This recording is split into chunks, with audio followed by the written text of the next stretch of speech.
Mae Trystan yn dal i fwynhau gefn llwyfan a ni nôl i'r neuadd at y 5ed corn y gystadleuaeth, sef Genod y Gan o ardal Llansannan.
Dyma nhw, Genod y Gan o'ch Llansannan, ia, Weri?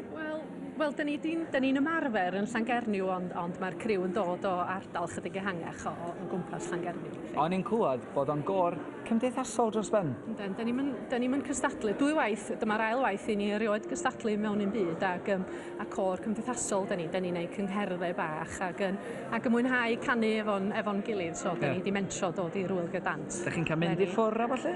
Ond mae o'n reol yn cor ni, bod rai ni fynd i ffwrdd am dryp bob blwyddyn. yn syml, jyst er mwyn i ni arfer cyd-ganu, chymod, a bod ni'n canu'n unedig os da ni'n treulio amser efo'n gilydd. So da ni'n mynd i Efrog yn y flwyddyn newydd. Dim Efrog newydd? Na, flwyddyn wedyn, o'n i. Ni'n meddwl bod chi'n gwthio'r gwch allan ac am mynd. O, na ni, disgwyl mae canlyniad hwn. Bob o, gan ôl i Llansannan heno, Llangernyw? Da ni'n mynd yn ôl heno. Na ni. Siwna saff i chi os na wel i chi. Diolch yn fawr iawn. Diolch yn fawr. Diolch yn fawr iawn.